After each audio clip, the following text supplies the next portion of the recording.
Thank you all for joining the Planning Committee. The first item on our agenda is apologies for absence. So we have any From Councillor Paul Exmouth. Yeah, thank you. Others, no? Okay, item 2, disclosures of personal and prejudicial interests. Yes, Yes. I have. Yeah, sorry. Yes, I'd like to record personal interest on item 1. Okay, One of the objectors being known to me. right. And I shall be recording the personal interest in item 5. Yes, Chair. Anyone else? Yes, Chair. I need to declare an interest in the application landed up at Bank Pentacle. There's going to be a prejudicial interest, so I withdraw from the meeting. Okay, thank you. Councillor Mary Jones, did you have your Mary? Yeah, thank you, Chairman. Do we have to declare a personal interest because one of the objectors was a member of the authority, he was an officer that some of us worked with? We can get that as well. Yes, Jonathan. Sorry, I can't hear. I can't hear. Can't hear you, Chair. We can't hear. Coming from somebody, make sure everyone's muted for a minute, please. Right, can you, Mary? Oh, Jonathan. Yeah, Jonathan, I need an answer from. Yes, Councillor, if you have a personal relationship with the ex-officer, then you can declare a personal interest. But this will only become then a prejudicial interest if you think that your relationship will affect your decision in the application, or if you think a member of the public may consider that your relationship will affect your decision. So if you just knew him through being a former officer professionally, then that would just be a personal interest. Yeah. Okay, thank you. Well, it's a personal interest for most of us then.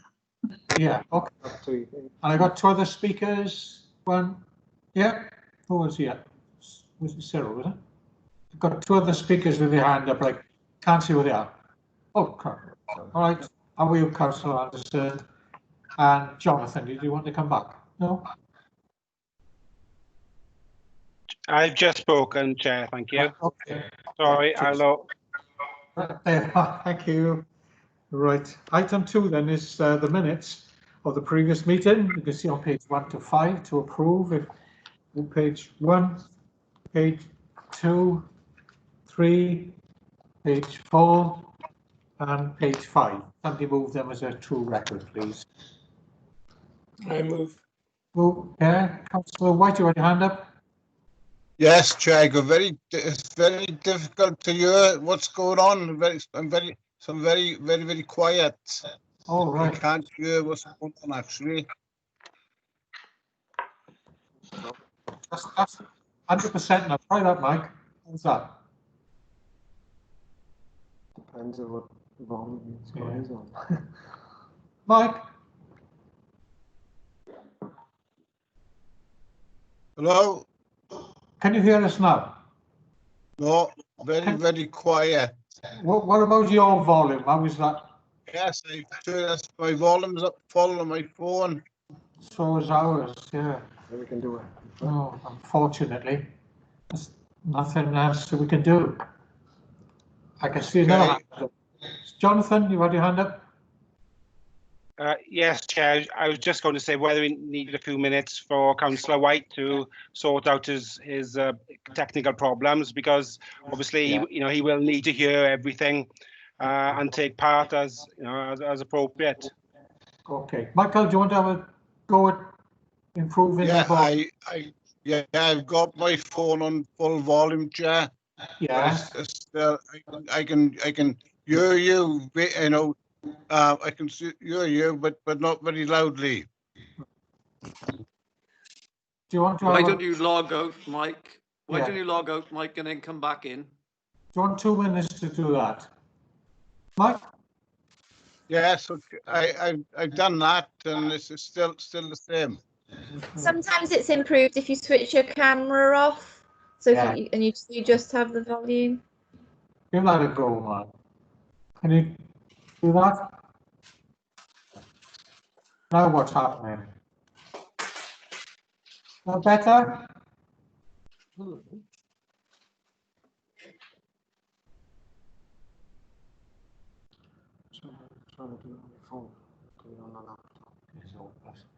Is that better, Mike?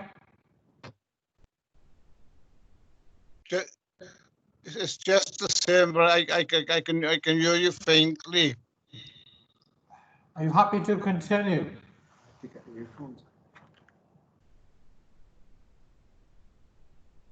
I can hear you faintly. That's all. Yeah, have you got headphones you can use, Councillor White? Sorry. Have you got headphones you can use? What No, device? no. What device are you on? I'm just on my phone. I am Because on Teams on my phone. so if you press the middle of the screen and the three buttons in the middle, there may Yes. be an option to turn on live captions. May not be available if you're on the phone. I've just done that. Yeah. You should get the words up then that people are saying on the bottom of your screen. Do you want to give that a go? Depends if he's got the option. Yeah. Have you got that option there, Mike?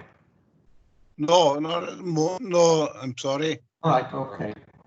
I've got all the minutes and the agenda on my screen anyway, so I'm okay there. Are you happy to carry on or what you want to Yes, do? go on, you. Yeah. Yeah. Jonathan, is that all right? Yeah, if Councillor White is, if he's obviously read the papers beforehand. If he obviously he can put his hand up if he needs to speak and take part. Perhaps it may be worth checking with him, Chair, in each item if he would like to speak. If any comments on the application. Yeah, you shout out or put your hand up, Mike, if you'd like to speak. Okay. At any time. Yeah, that's okay. All right. All right then. Thank you. So those minutes are being approved. Yeah. Item 4 is items for deferral or withdrawal. Yes, Chair, there's one item for deferral. It's agenda item 4, application 2020-0097, full land north of Jockey Street, Swansea. The certificate submitted with the application was incorrect, so the application will have to be deferred today and be reported back to a future committee. Okay, thank you.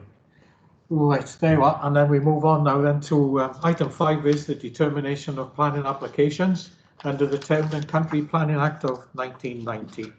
We go, the first item we do have is item 1, which is Hillside Nursing Home. And it's over to Liam.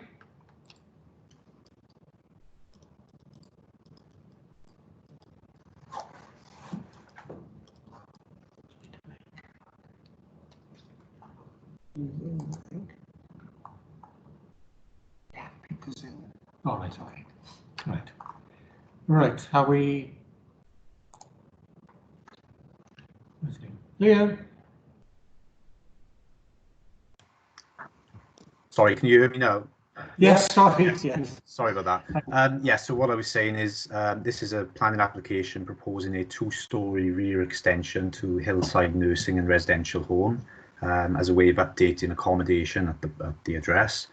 The property is a Grade 2 listed building and a separate application for listed building consent for works, which also includes internal works sought separately to this decision today.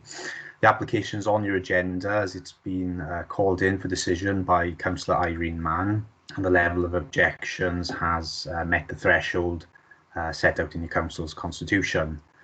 So what I'll do now is give an overview of updates that have been circulated to members in advance of today's meeting, a brief summary of the background to the application in terms of the applicant's supporting information, explain the key planning considerations that you need to take into account today, and then my colleague Steve Smith will take you through the design of the scheme, particularly from a heritage and listed building perspective. So by way of updates, there's been 8 objections. These have been circulated to members before the meeting. I don't know if members have had a chance to go through them, but the objections, they largely cover the issues which are covered in your report in terms of the scale of the building, impact on the conservation area, impact upon neighbouring amenity and highway safety. Some of those writing in have called for deferring the decision on grounds of the need for a site visit. And one writer has asked that the decision be deferred until they can make observations in person. The neighbours at Bryn Cerrig, which is adjacent to the application site, they've submitted photographs from their property for members' information. Those photographs have been circulated and we've also put them on the end of the presentation here today. So in terms of background, heritage impact assessment has been submitted by the applicant. So this goes through sort of the evolution of the scheme in general and the reasoning behind it. The statement covers the objective of the proposal, advising that Hillside Care Home is a 60-bed nursing home caring for the vulnerable older people because of their clinical conditions, typically unable to live at home. It states that it was the first care home in Wales to be registered with the Eden Alternative, an approach to care that aims to address what it terms as the 3 plagues of care home life: loneliness, helplessness and boredom. So in the latter stages of people's lives, as involvement with the community narrows, their immediate environment and experiences on a day-to-day basis become increasingly important. So they therefore want the whole home and people's bedrooms to be of a high quality standard and size in general. So Juniper Care, the company who owns and manages Hillside, has been investing in the care home over the past decade. The home conducted a £2.5 million upgrade of the project that transformed it in 2012. So lounges, improved auxiliary accommodation, and a number of large ensuite bedrooms were created. However, 25 of the existing inherited bedrooms remained the same.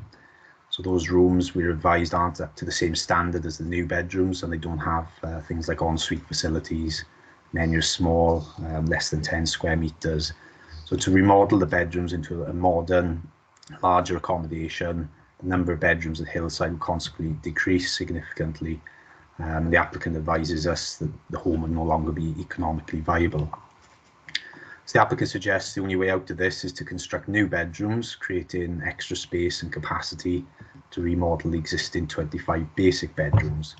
All bedroom accommodation throughout can then be brought up to the same standard, have en suite. So in practice, this means the overall number of bedrooms would increase to 63, with 5 married apartments and plus en suites, making a registered total of 68. So Hillside's historically been registered to care for 60 individuals.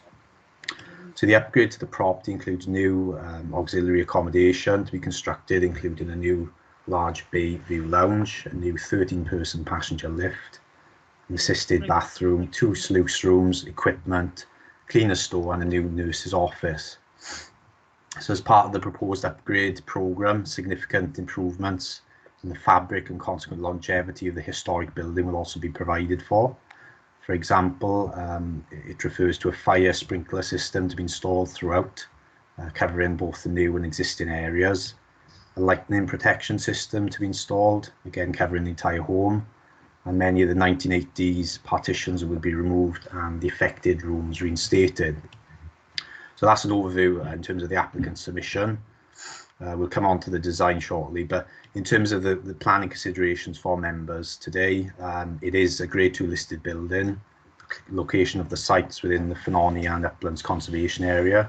So there's a duty placed upon the council to consider the statutory tests that are set out in the Listed Building and Conservation Areas Act, relating primarily to the impact of the works upon the character and special quality of the listed building, and impact upon the setting within the conservation area, as well as impact on surrounding heritage assets. So other planning impacts which are in your report include the impact on neighbouring amenity, access and highway safety, and issues of ecology. So those are the general considerations. I'll hand you over now to Steve Smith, who will take you through the design of the scheme, particularly looking at matters of heritage. And then if there are any queries or questions, I'm happy to come back and in terms of looking at the site, or I realise there's been requests for a site visit. I'm happy to take members through virtually by way of Google Images as well to help. So thank you, Chair. Steve? Okay, thank you, Chair. Thank you, Liam. Hopefully everyone can hear me okay. Somebody else is controlling the presentation, so I'm going to have to sort of say slide 1, slide 2 as we go. And I know last month's planning committee presentation on the kind of public feed, there was a delay, so hopefully our IT colleagues have been able to resolve that.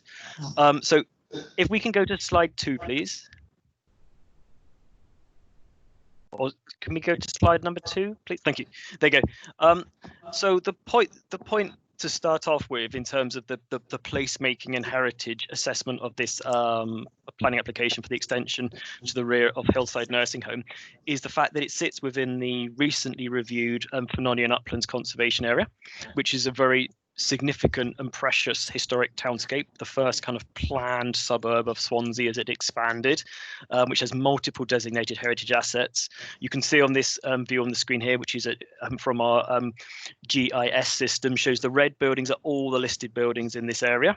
We've actually circled Bryn Cerrig on this plan, just so you know.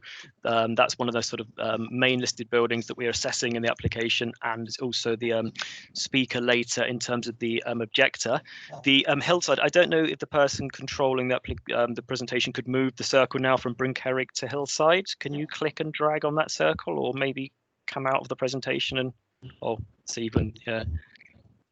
If you could just go out of the presentation for one moment and just click on that circle and move it across now. So yeah, so that's Bryn Cerrig. There you go.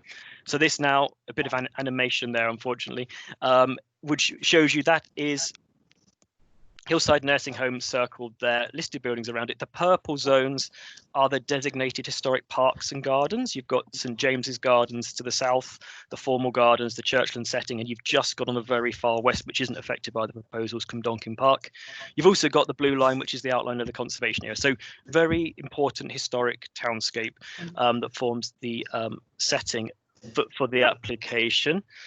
If we could go on to slide number 3, please. Can I just interrupt? I've only got slide 1 on my screen. I haven't got any other slides. I've only got slide 1. Can we have a check? Is this work? I've now got slide 3.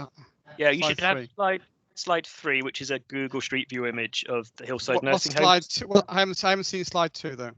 Did everybody else see slide 2? Yeah. Yeah. Yeah. Yes, okay.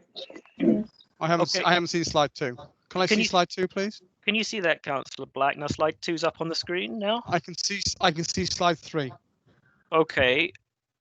Well, is there an issue with your machine? I don't know. Everybody else should be seeing slide 2, which is a plan of the kind of the heritage designations in the area.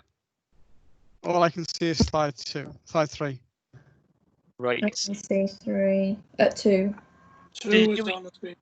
Do we have an IT person who can just clarify what might be happening?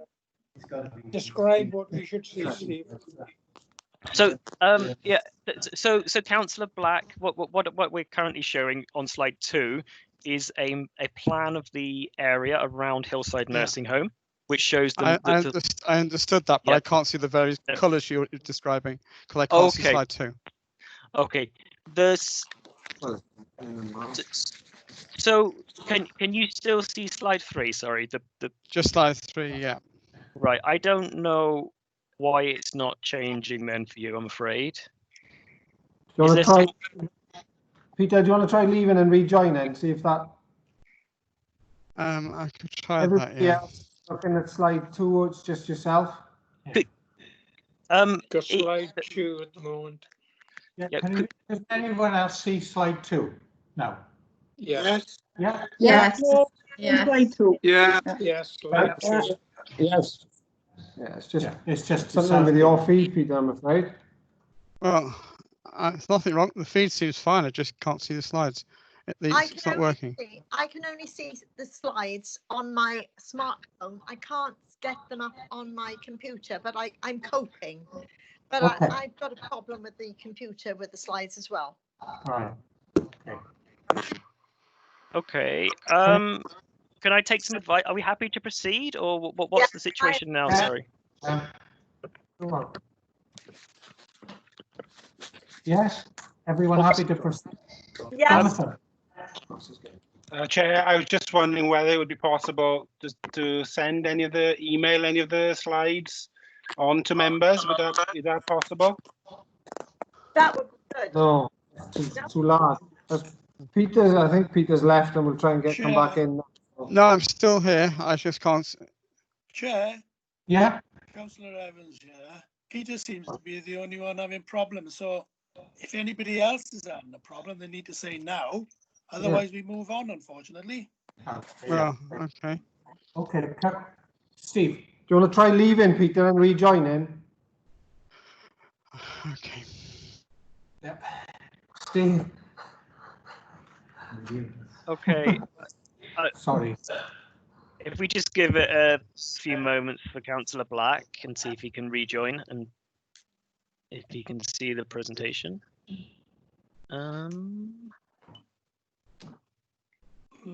Okay. I can now see slide 2. Okay, thank you. Good. Yeah. Okay. Right.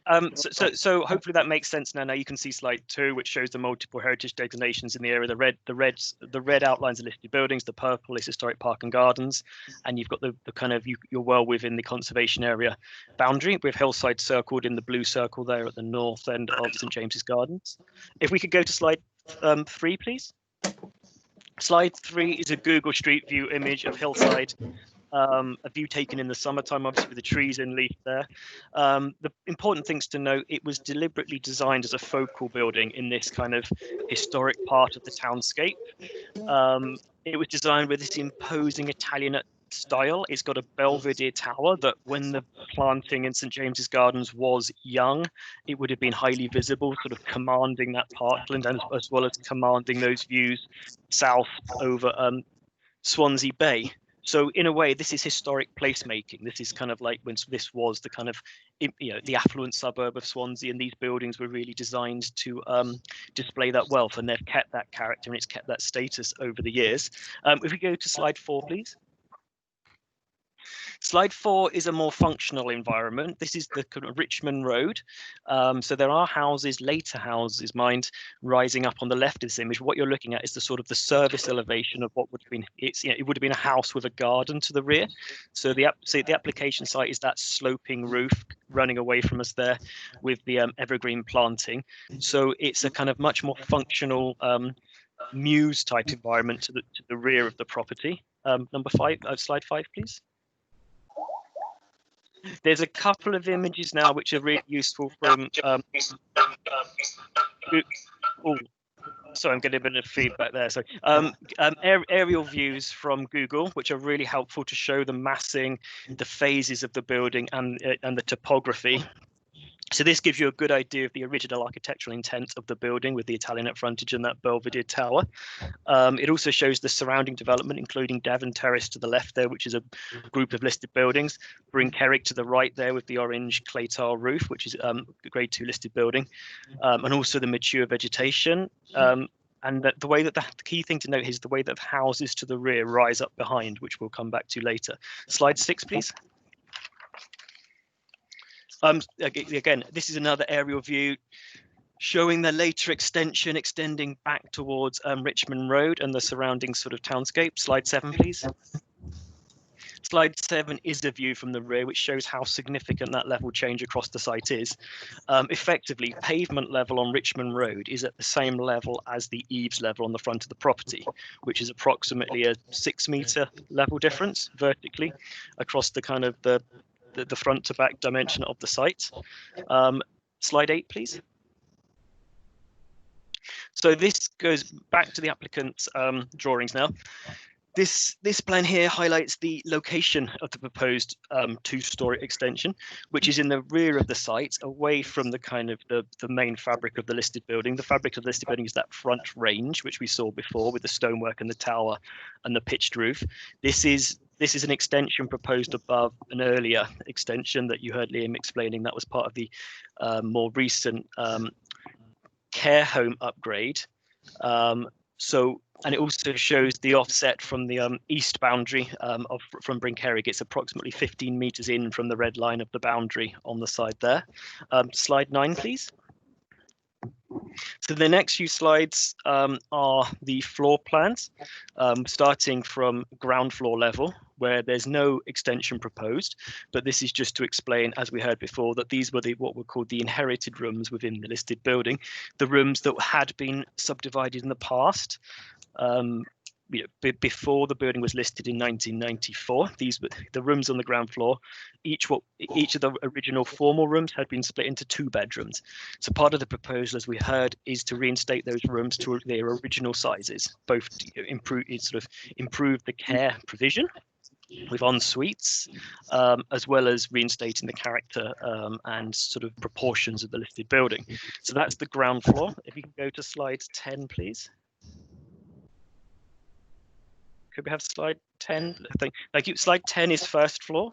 Again, no extensions are proposed at this level. This is again showing you that the listed building rooms are being reinstated to original proportions. You can start to see on the right-hand side there the past extension, which is called the annex, which I think we've heard to before was referred to as the sort of the married couples accommodation. So that's, that's not changing as part of the application.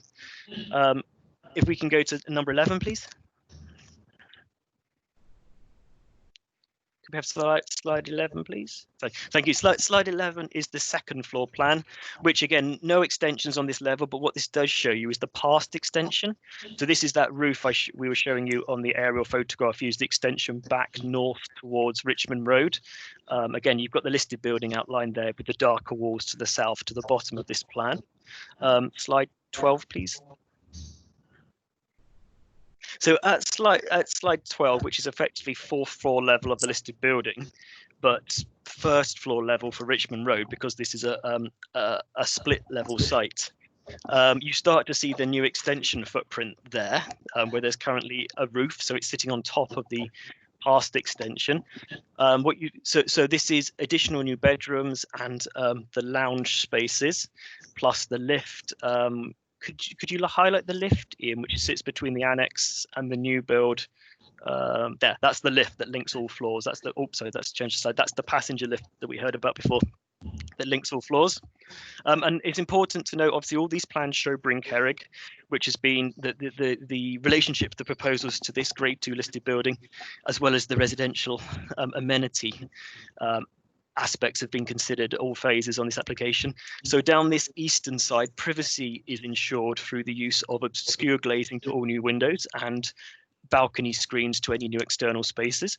And also down the west side, which is alongside or close to, the rear gardens of the Devon Terrace listed buildings, the privacy is controlled or protected, through the use of these. You can see those 3 triangles there, which are controlled aspect windows, which direct the views out towards Richmond Road, not across to the garden. So there's no increase in overlooking because of these proposals.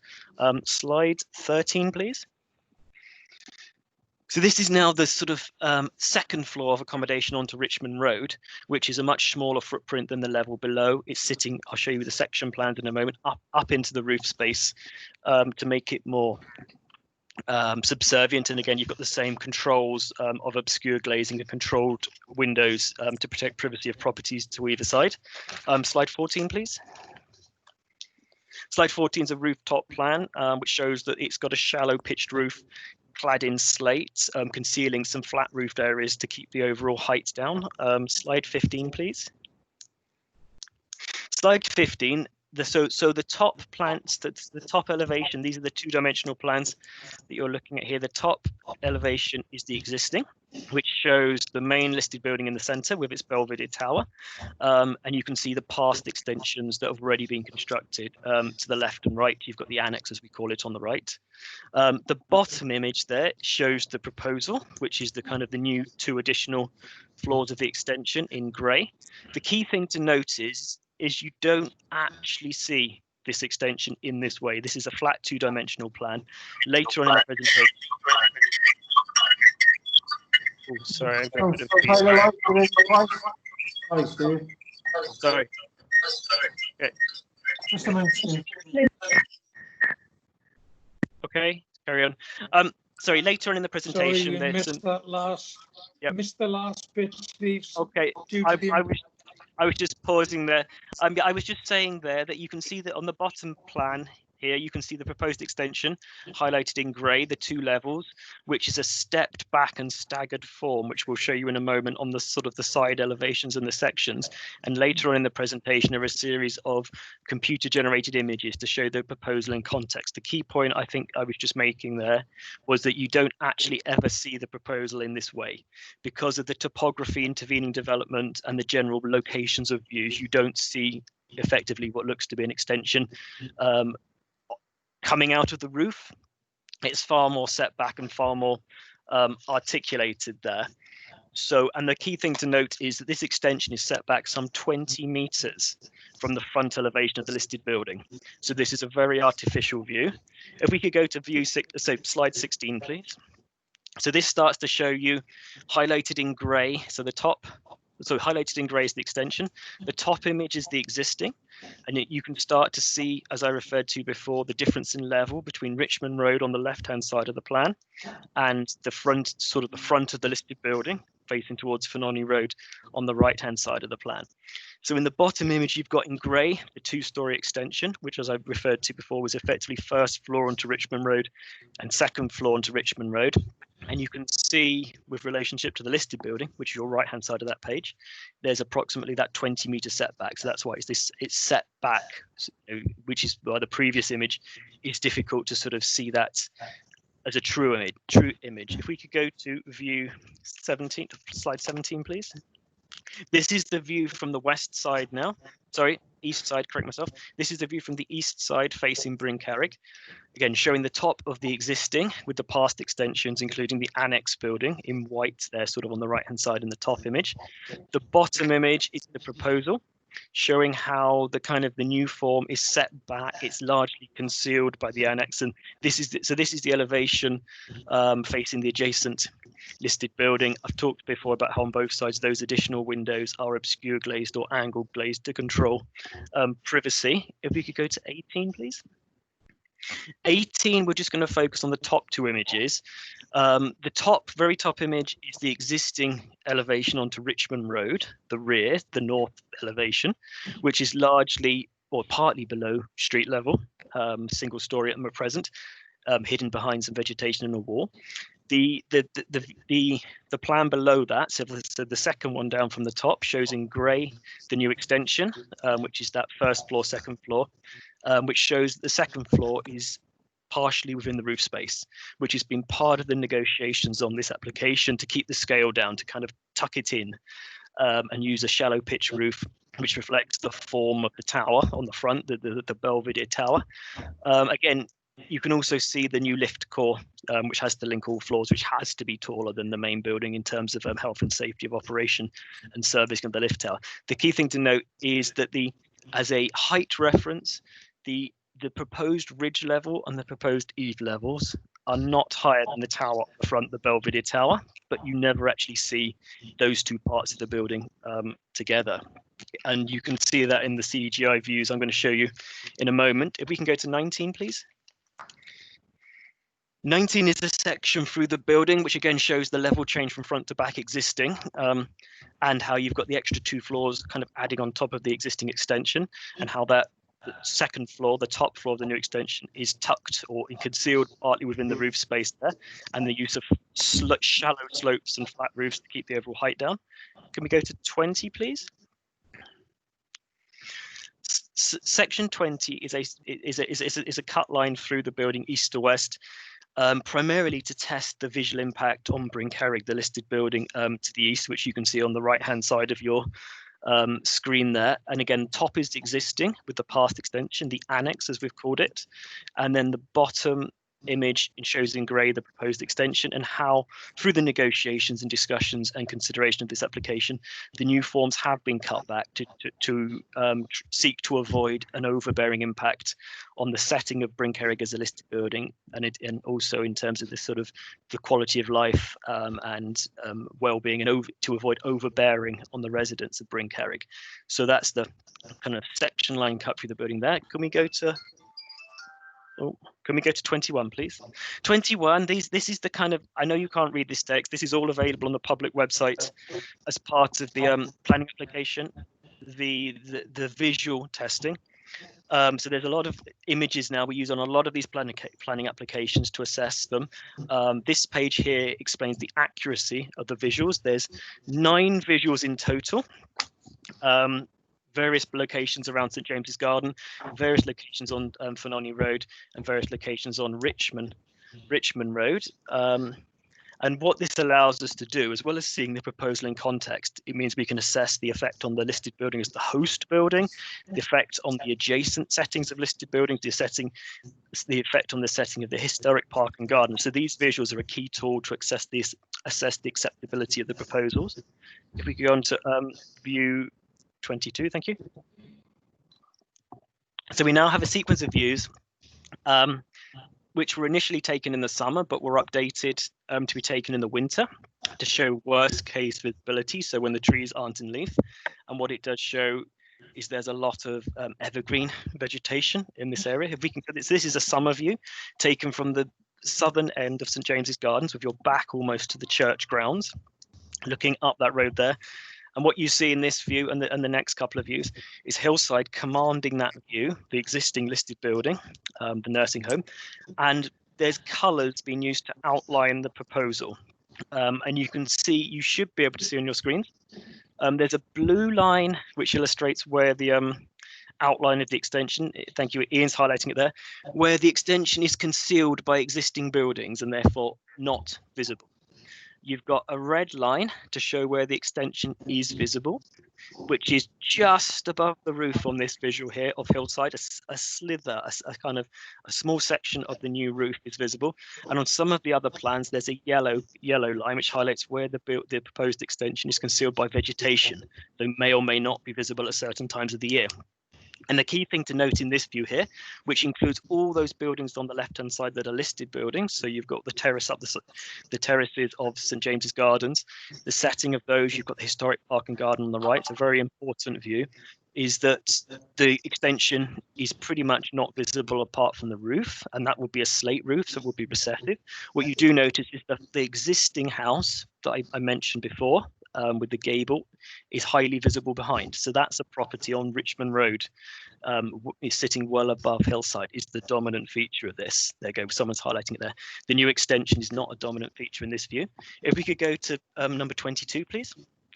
Number 22 was just double checking this in a winter view. So when the trees aren't in leaf, but you can see there's a lot of evergreen, and the same thing there, you know, you've got that slither of roof. It's the same viewpoint, just different time of year. 24, please. 24 is a closer view up towards the top end of St James's Gardens with all those listed buildings on the left, the historic park and garden on the right. And what it shows in this view here, whether you look at view 24 or 25, depending on if it's summer or winter, because of the angle of view, you don't see the extension.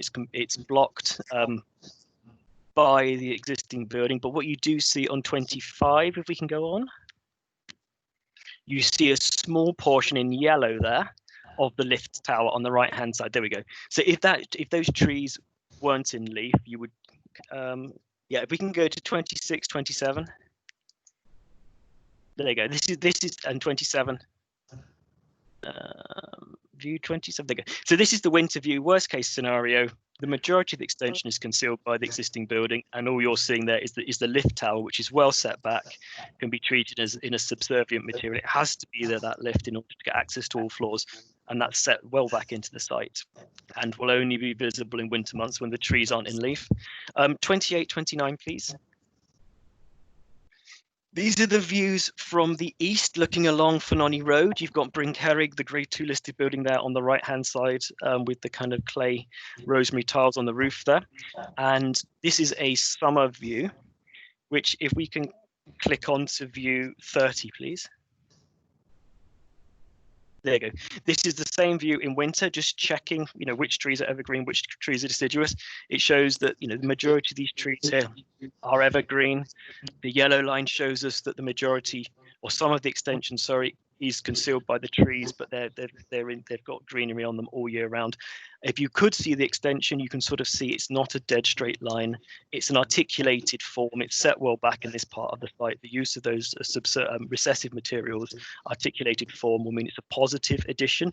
But as it is, it's well screened from this view. And this is obviously the view that picks up the wider conservation area. And what you also realise in this view is Hillside's kind of lost its commanding position because of the vegetation. So that Belvedere Tower is concealed in this view as well. But this is a representative view. Okay, could we go to view 31, please? View 31 is the opposite sort of end, looking west along Fernoni Road. And what this view, whether you look at it summer or winter, it shows you that the extension is completely obscured by the Devon Terrace listed buildings, so wouldn't be visible at all and wouldn't therefore have any effect on the views from this part of the conservation area. Can we go to 32, please? 32 is looking from the lane to the west that climbs up from Fernoni Road up to Richmond Road. So this is with your back to Sancta Maria, the hospital there.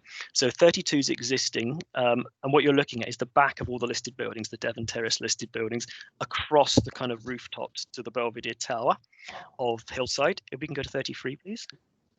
33. Again, you can see it appear there. That's the extension proposed. It doesn't affect the setting of the listed buildings. It doesn't impinge on the views to the Belvedere Tower. The use of those recessive forms means it's considered to be a positive addition to the conservation area. If we could go to 34. 34, we're now around to the sort of the north side of the site. A couple of views now on Richmond Road.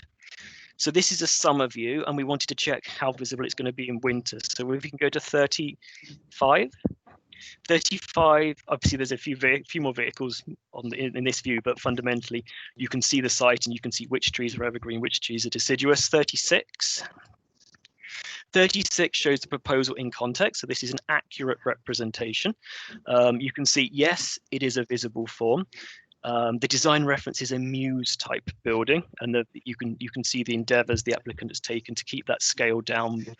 There's no windows at first floor level, and then at second floor level, those bedroom windows, there's 3 of them, plus the windows in the corners, the ends are stairs. They're all that space is tucked into the roof there. And if we can go to 42, 43, this is from the opposite end. Oh, sorry, we jumped ahead there.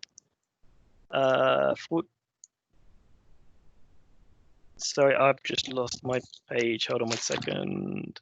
Sorry, if we could go to 30, 38. Yep. So this is the one. So yeah, this is the opposite end of Richmond Road, just on the bend there.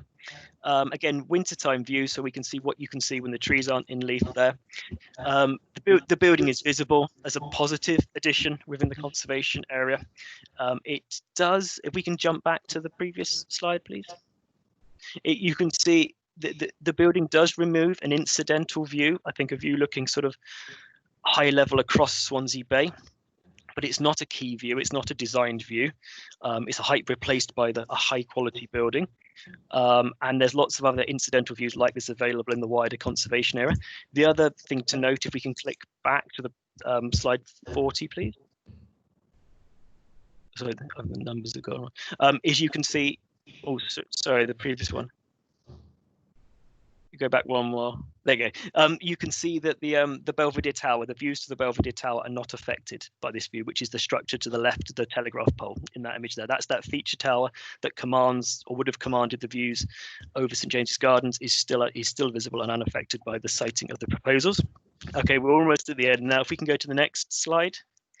The next group of images are views from the private realm. These are the views from within the kind of curtilage of Bryn Cerrig, the property immediately to the east.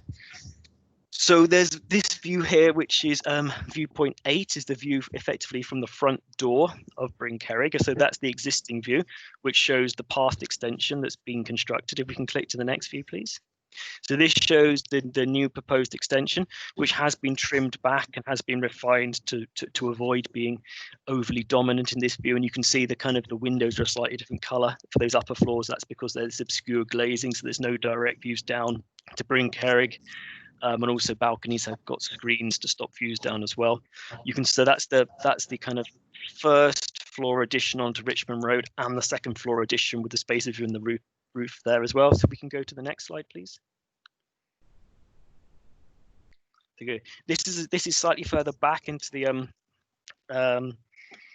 garden of Bryn Cerrig, which shows a slightly wider view of the proposal.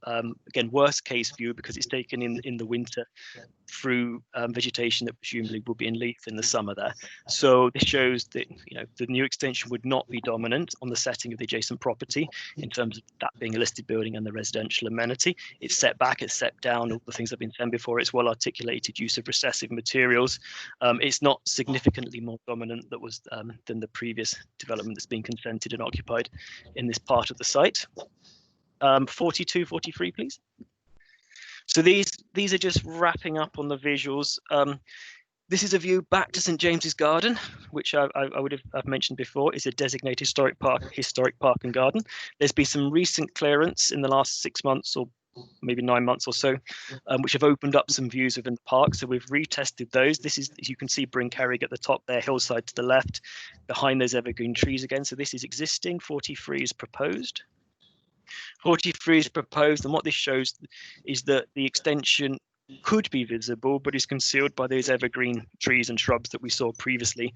And if it were visible, it would be a well-articulated form set back significantly in the site use of recessive materials and the like, as you've heard me refer to before. Okay, the final few slides are slides that the objector has asked to have added in. So I can't.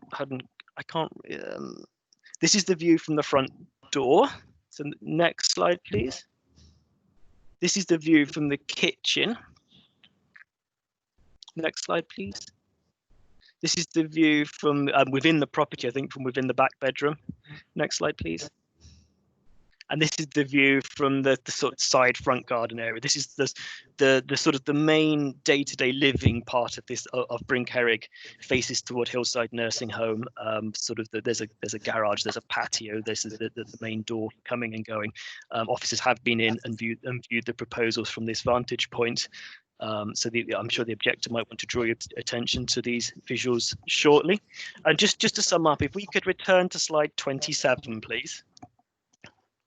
And I'll say this is a long presentation, but this is quite a complicated application with multiple designated heritage assets. It's a very complicated extension form on a very important building. So the level of visual material provided by the applicant has been very, very helpful to enable officers to assess the application.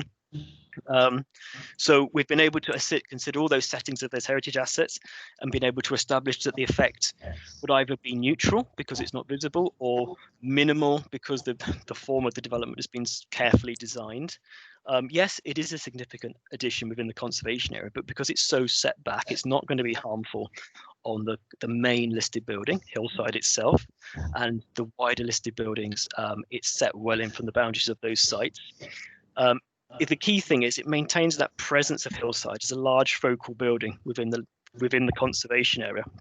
It does not diminish Hillside's original purpose as a focal building within the conservation area with its designed townscape. It creates a new positive character onto Richmond Road for this, what we would call a muse frontage. And importantly, it provides a quality of care for the development to enable the Hillside to remain as a viable business. So for those reasons, your officers are recommending approval. Okay, thank you, Steve. Now we have, first off, is Hugh Griffith is the agent on behalf of the applicant. Hugh?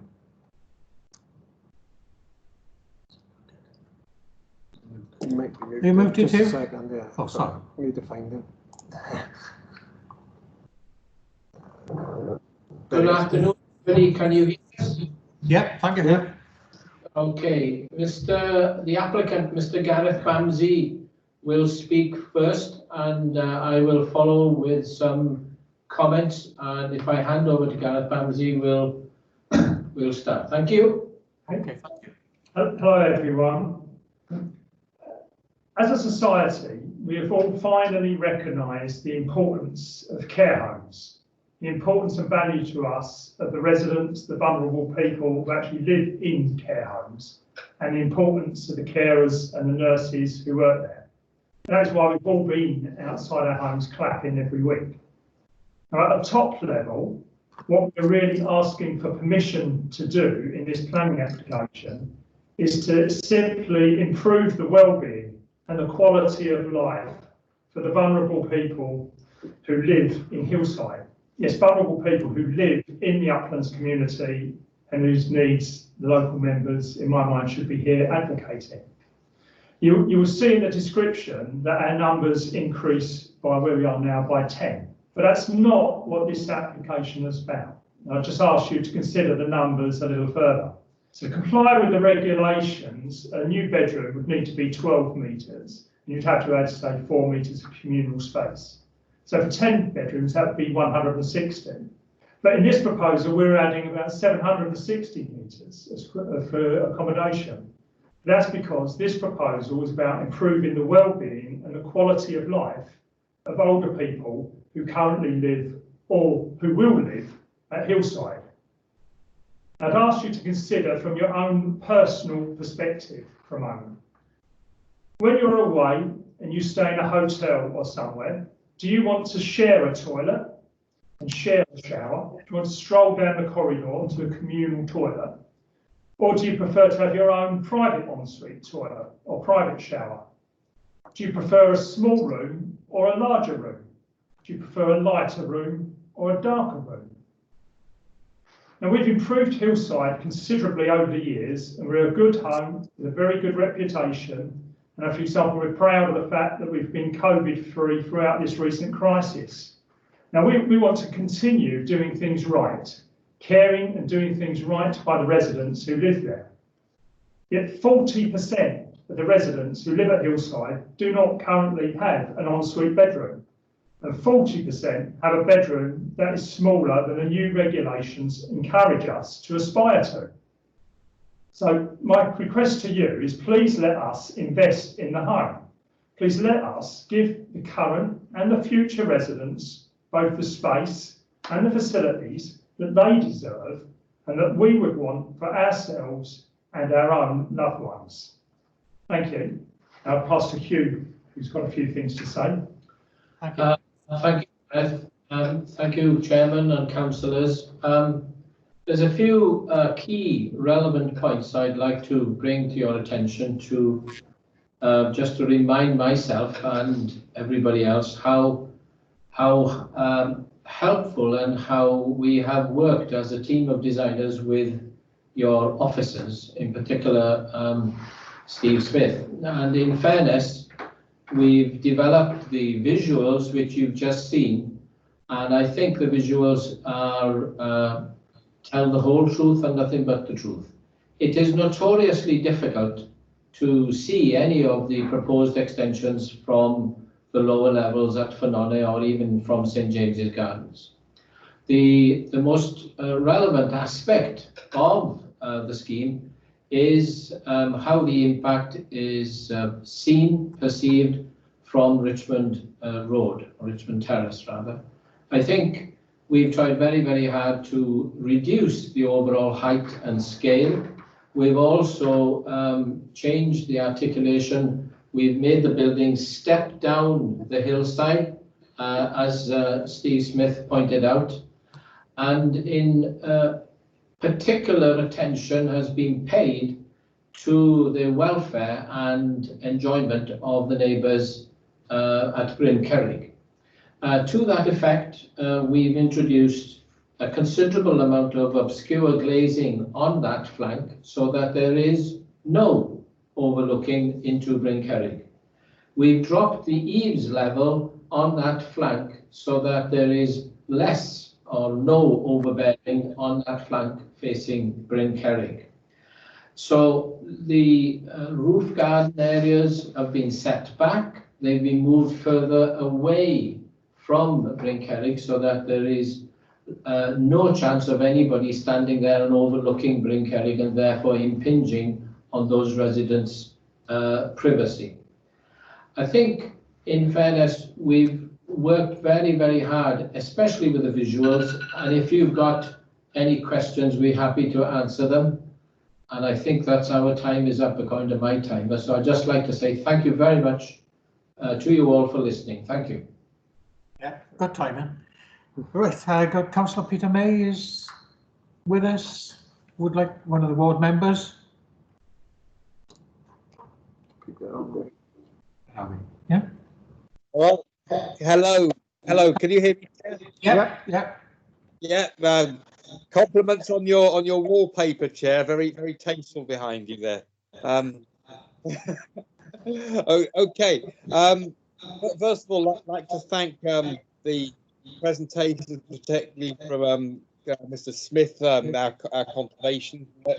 Very good thing. Also, the dialogue as well that the architects invited us to public meeting to discuss things to go through. Do take issue though at the fact that some of the views, particularly the ones from Bryn Cerrig, I think it really warrants at outset a site visit to come along to see these views firsthand. I know that times are hard. But I noticed from the objectors in Richmond House, there is no actual view from Richmond House there, and this building is quite imposing along the skyline as you look around the Richmond Road turning. You know, observations have been made to the contrary, but I do not really see that the pictures of Cerrig are sufficient for the committee to make it a decision. I think they need to actually go and actually see for themselves and actually be standing in the position on this particular case, because it doesn't definitely look, when I stood in the position, very different. I like members have the benefit of it. Okay, I think we've got to focus really not on what the building's used for. We all have elderly relatives. I have a mother who's 90 who's got dementia.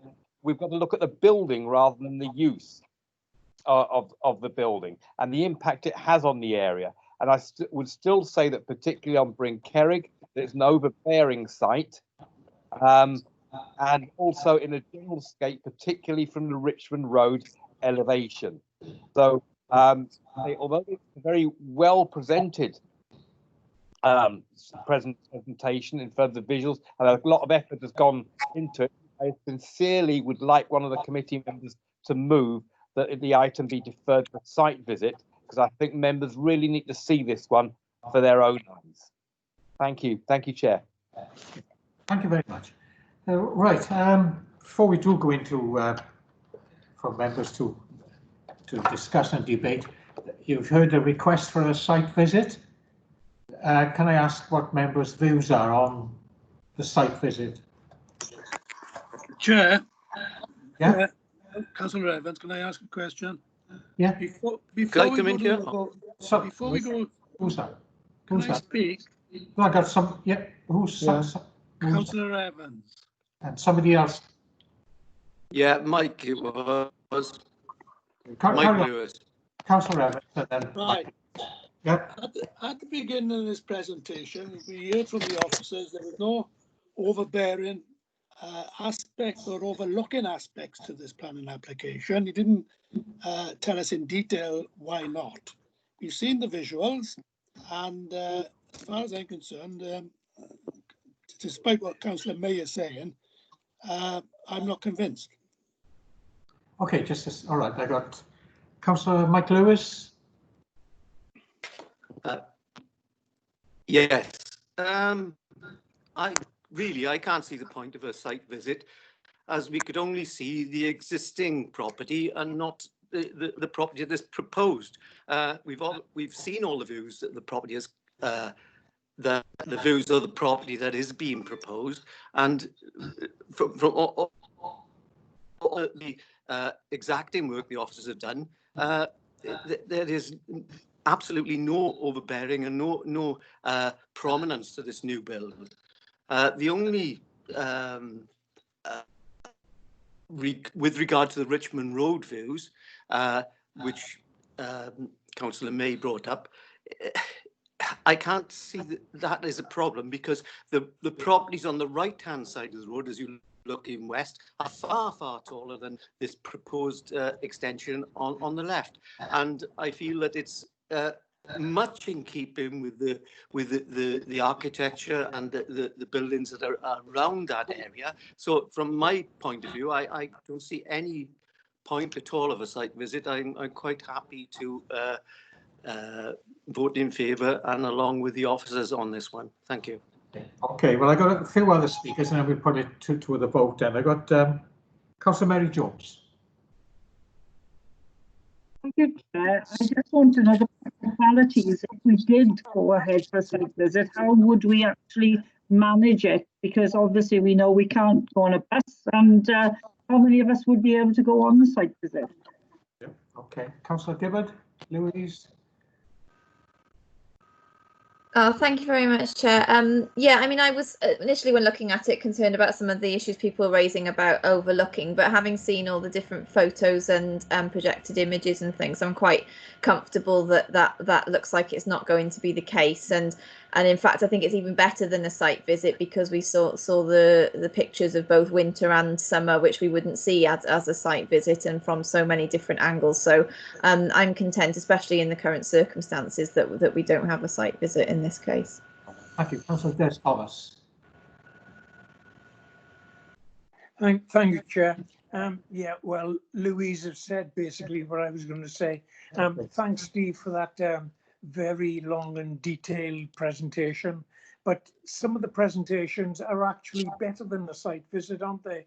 Because the the new development is superimposed on existing photographs and so on, and which you wouldn't see even at a site visit. I wouldn't be opposed to a site visit if members wish to go, but we've been given a lot of information, and it's been a very extensive presentation, which has been well worthwhile, I feel. So thank you. Thanks. Councillor Richard Lewis. Well, Chairman, the building itself is exemplary. It's an outstanding building, and it's stood the test of time. Not only that, it's been a care home for a number of years. And if you buy a property next to a care home, which is a business, at some time or other, they are going to expand. And I think I have to say the presentation was excellent. I think the work that Hugh Griffiths has done, it blends in beautifully with the current building. And I think that it is exemplary. This is the sort, and not only that, I think for the care of for the residents that will come into it, you're quite right. I think it is important that you have ensuite. I think you have a nice size room, and if sometimes you go into care homes and you're virtually in a cupboard, I think this is the quality we want to develop in Swansea over many years. And if any other care homes look at this property, it's exemplary. And as far as I'm concerned, a site visit, I know the area very well. I lived 12 months not far away from this when I was Lord Mayor, and certainly I would support this as it is today. Okay, thank you. One more speaker, Councillor Black. Yeah, thank you, Chair. I just wanted to confirm I'm happy not to have a site visit. As Councillor Lewis, I'm very familiar with the area. It's not far from the Mansion House, and I'm aware from both angles. And in fact, the presentation which we had, I think, gave us far more angles than you get on an average site visit. I think gave us a very thorough picture of the application in front of us. So I'm content to continue without a site visit. Right. Okay. Well, I'm going to put it to the vote now. Yeah. So is somebody going to move whether we have a site visit or not? Can somebody? No. Nobody's proposing a site visit. Well, is nobody proposing a site visit? No. No. Okay. Thank you. So then we move on to the debate then. Does anyone first want to speak? I know some have expressed an opinion already. Anyone want to speak? No? Sure. Okay. Well, you've seen the absolute excellent presentations by both Liam and Steve, and the agent has spoke and the applicant. Plus, Councillor Mayor spoke on behalf of the residents, and taking all that on board now, we're coming to the vote. You can see there on page 32, the recommendation is approval. And we will now call up the names, so whether you are in favour of the recommendation, against or abstain. Yep. Councillor Cyril Anderson. In favour. Peter Black. In favour to approve. Will Evans. Approve. Louise Gibbard. Approve. Mary Jones. Approve. Mike Lewis. Approval. Richard Lewis. Approval. Des Thomas. Approve. Linda Tyler Lloyd. Linda. Councillor Tyler Lloyd. You need to unmute yourself. Okay, thank you. Right, thank you. Councillor Mike White. Approve. Thank you. And Councillor Paul Lloyd. Approve. Thank you very much. There you are, thank you. Unanimous. That's unanimous. Thank you very much. And absolutely excellent presentations.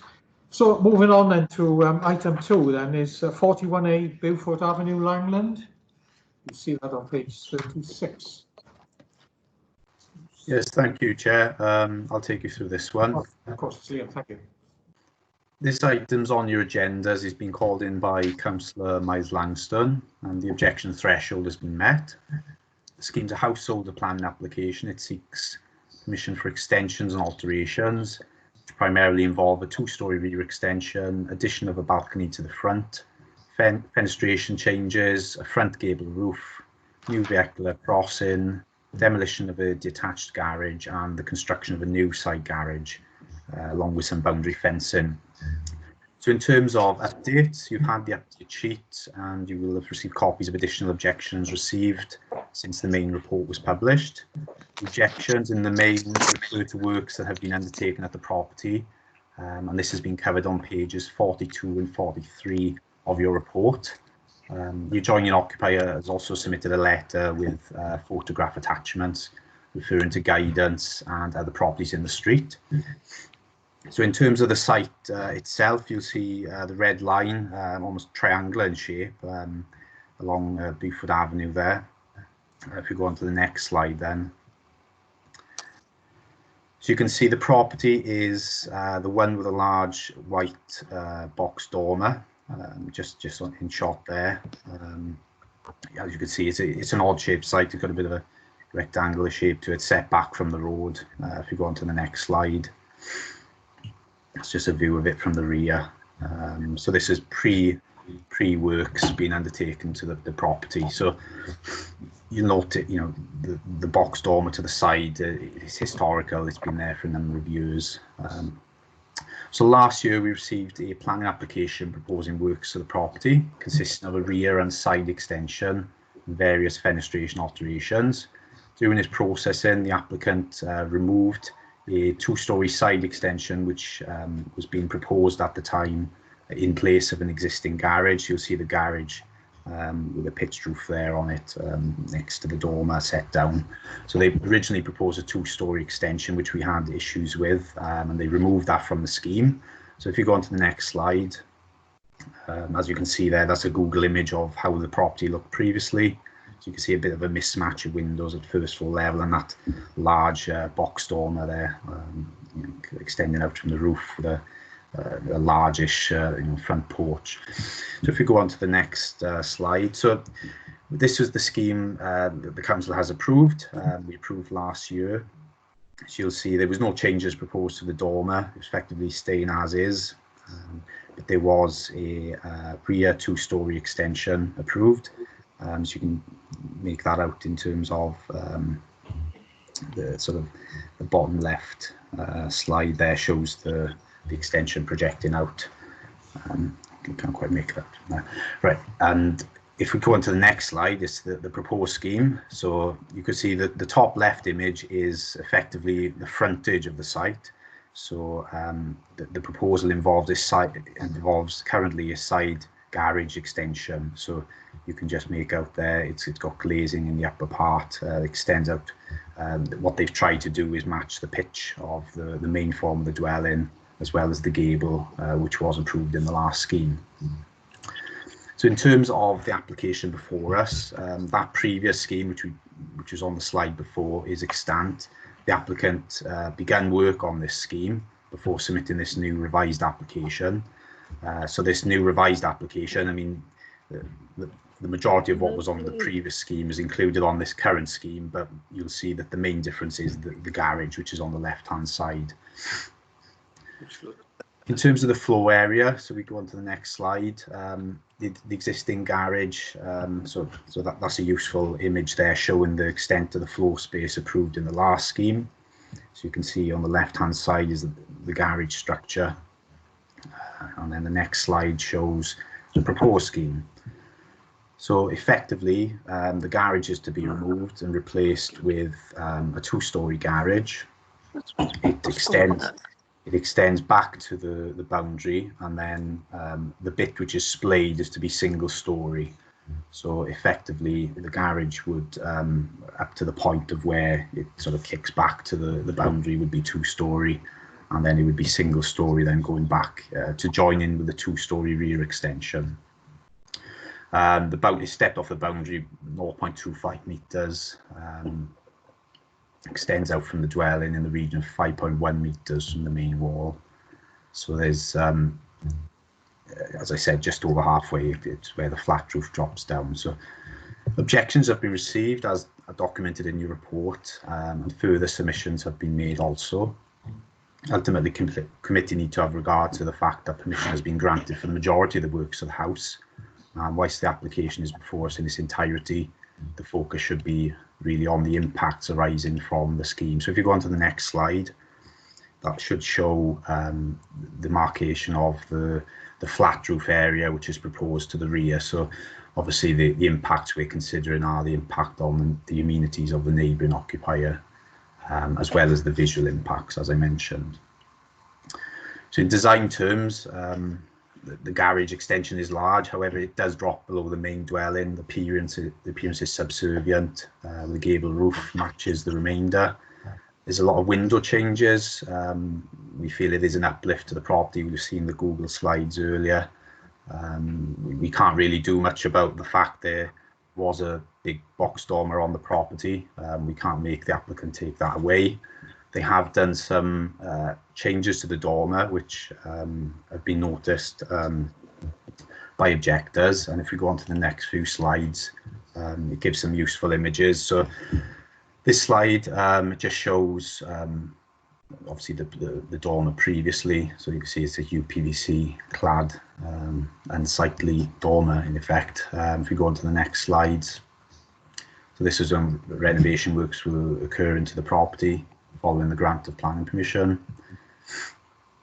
The next slide then shows an image submitted to us by the neighbouring occupier, which shows the two-storey extension which has been now created as a result of the previous planning permission, as well as works that have happened to the dormer. So you'll note that the applicants have created a lip around the roof of the dormer, so they've obviously put a new roof on the structure, and they're doing changes to the appearance of it.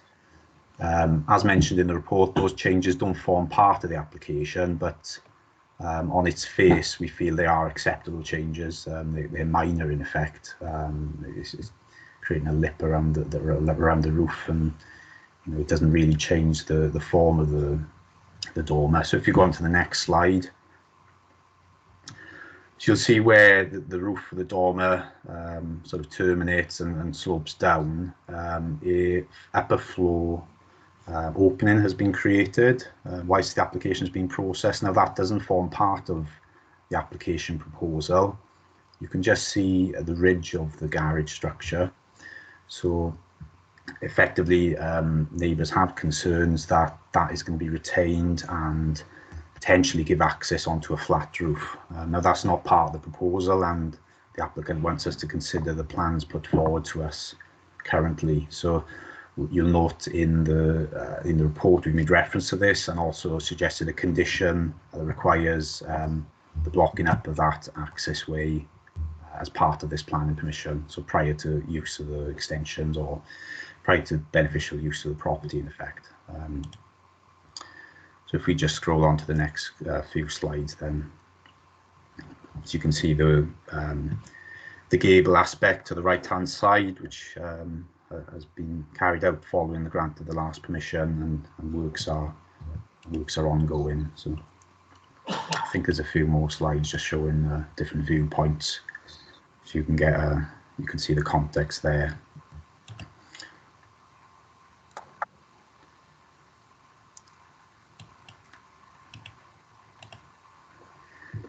So in summary, we've assessed the scheme as officers. We consider it acceptable on its planning merits. It results in modernisation of the existing dwelling. We don't feel that's harmful in the context and the street scene. We've suggested conditions to obviously make the development acceptable form of development that it protects the neighbouring amenities as well, particularly protecting any use of that flat roof area, albeit we're not allowing an access onto it. Thank you, Chair. Thank you, Liam. Right, there's no one coming in to speak on this, is there? So, no, okay, so anyone got their hand up there? No. Nobody wish to speak? No. Okay. So you can see the nobody wish to speak. You can see the recommendation is one of approval. Can I see a vote on that, then, please? We'll do that. Yep. Councillor Cyril Anderson. Approved, Chair. Thank you. Peter Black. Approve. Will Evans. Will. Councillor Will Evans. Approve, Chair. Thank you. Louise Gibbard. Approve. Mary Jones. Approve. Mike Lewis. Approve. Richard Lewis. Disapproval. Des Thomas. Approve. Linda Tyler Lloyd. Approve. Mike White. Approve. And Paul Lloyd. Approve. Thank you. So that's carried. Thank you. Thank you. And then we move on to item 3 on page 45, which is Town Hill Campus. That's Liam and Steve again? Yeah. Thank you. Yes, Chair, I'll just introduce the item. So this item is on your agenda. It's a major development. It meets the threshold in the Constitution. You'll recall last October, committee resolution for planning permission granted for a hybrid planning application for up to 160 dwellings on the site, including the retail unit. The full element of the permission related to demolition of most of the buildings at the site, albeit retention of the main 1912 building, which is to be converted and extended to create 62 apartments, together with access and other site works. Hybrid permission outline consent for the construction of up to 98 residential units with indicative access, layout, scale parameters of 2 to 3 stories, access, parking, landscape and appearance, layout and scale, all reserved for future approval. So that permission was subject to a Section 106 agreement, which provided for £140,000 contribution to highway works and active travel requirements to enhance pedestrian linkages and cycling facilities, in addition to a 20% affordable housing requirement. So the current scheme before us seeks approval for details of the appearance, layout and scale for construction of 84 dwellings and infrastructure, together with other relevant details put forward to satisfy certain condition requirements. The key planning considerations, they're set out in your report in terms of policy, townscape and visual impact, highway impacts and drainage. We've already accepted the principle of this site, so largely it goes down to context and the design of the scheme. So I'll hand you over now to Steve to take you through how the design has been modified to the satisfaction of the placemaking and heritage team. Thank you, Chair. Thank you, Liam. Steve? Okay, thank you, Chair. Hopefully everyone can hear me. up on the screen now, you should have the red line of the current application, which is, as we heard, is the reserve matters there. If somebody could just highlight the 1912 building in the centre, just to remind us all the building that's being kept. Yeah, or the one below that, the south with the curving ends, is there they go. That's the 1912 building that's being kept and converted and was subject to the previous hybrid, the full part of the previous hybrid application. So the rest of it is to redevelop the north and south for housing, retaining the extensive green areas to the south. If we could click to the next slide, please.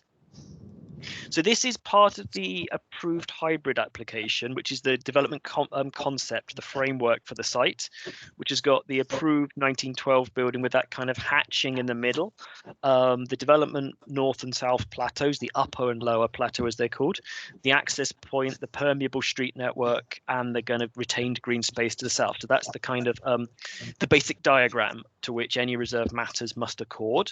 So if we could go on to the next one. So this is now the kind of current reserve matters application before you. So as we heard, it's the detailed layout. There are more traditional terraces in the northern part of the site. We've shared with private amenity space and additional shared garden space. In the south of the site, to the south of the 1912 building, is more contemporary houses. We've got some visuals in a mo. And then just to say that the immediate west of the site, the retail block, as it's called, if someone could highlight that, is excluded from the current reserve matters. So that's a future application. There you go. So that's potentially a retail unit with some flats above. So that's to come later, but the access point will be established. So that will be left as a kind of a future phase from the development, but the rest of it is before you today. Obviously, key thing to note, you can immediately see there's a lot of green space, a lot of integrated green infrastructure, both retained landscape and new features. If we could go to the next slide, please. This is a two-dimensional drawing of the lower plateau sitting below. You can see the 1912 building now on the lower image there. And you'll recall from, I think back in October, there was some discussion around the kind of identity of these units. So these follow the concept approved at outline stage. And the reason why they were flat roof in the original kind of indicative scheme, but the reason why they're low lying without traditional pitched roofs is to sort of not crowd and not impinge on the views to that 1912 building, which is a fantastic skyline building. And this forms a very distinct character area. So the main thing to note here is, well, everything accords with the outline parameters. The main change is these houses have now got a shallow mono pitched roof, which is a practical response to the Swansea climate and in not holding water on flat roofs. So it helps the sort of building maintenance and longevity. If we could go to slide 5, please. This is now the upper plateau, which is a more recognizable traditional terraced form with pitched roofs. The key thing to note is these are, because of the slope across the site, which is considerable, the houses are what's called split level. So the top image is the Pentacle road frontage, is a 2-story. And actually, these are 3-story houses that step down within the plot of the house to be 3 stories to the rear, facing into the body of the site. And what you've got there, you've got kind of like an undercroft parking garage and then actually a private garden deck at first floor level. So it's blending sort of a more traditional appearance of a more contemporary way of living. And bearing in mind, this is a significant proportion of affordable housing. So it's a very high quality and innovative approach, but within a more traditional architecture on the upper plateau. If we could go to the next slide, please. Once again, as I mentioned before in the previous presentation, we are increasingly seeing the use of these computer-generated images, which really help to understand the scheme three-dimensionally. The place, we talk a lot about placemaking now. It's our core policy, PS2 in the LDP. And these images are essential to understand the kind of place it's going to be. The old traditional 2D images, they help for kind of absolute measurements and checking distances between things, but actually you want to see how it all fits together. It's like a big jigsaw puzzle, and these images really put it together. So I'm sure we're going to see a lot more of these. So this is an elevated view looking across the site. You can see those lower, more contemporary houses with the mono-pitched roofs, the 1912 building in the middle, and the upper, more traditional terraces at the top end of the site. So the next image, please. So this is that upper, more traditional terraced area there relating to the Pentacle road frontage, a real kind of uplifted quality, but responding to its environment with a very kind of integrated development. The key thing to note is within the core of the site, you've got parking in the centre there, as part of a sort of communal garden green space area. There's a proposal to create kind of like slow speed shared roads within the development there. So you haven't got vehicle dominance. It's a sort of place where children, young people can play in the environment and not feel kind of excluded. It's a family development. Next slide, please.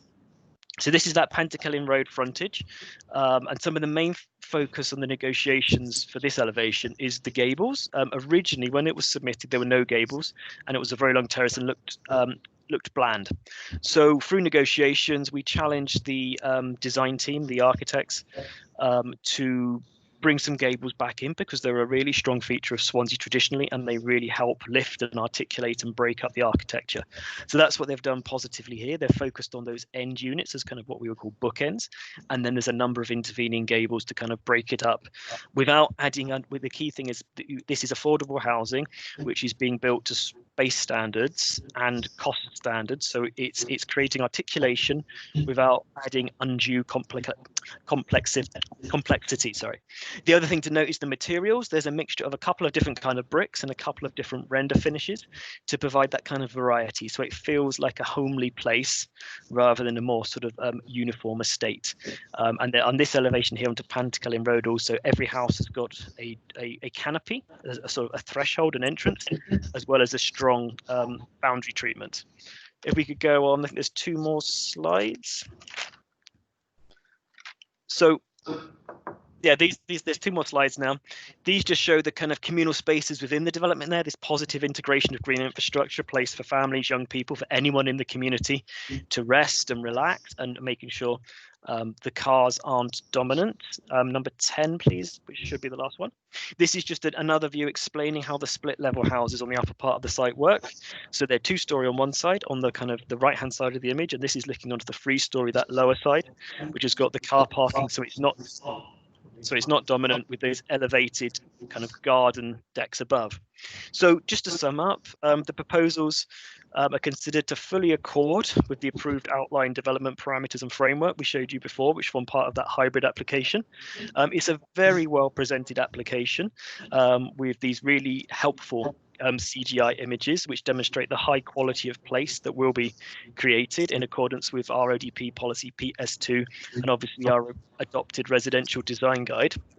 Key things just to sort of finalise on is this positive integration of green infrastructure, the open space, the retained meadows to the south of the site, the retention of the 1912 building, which is an undesignated heritage asset, but it's a really important building for Swansea, and the high quality architecture, which is good quality, which has quality without being fussy, and it's what I would call elegance and repetition. It shows that simplicity can be a really good place to live. It doesn't have to be complicated, and therefore, for those reasons, your officers are recommending approval.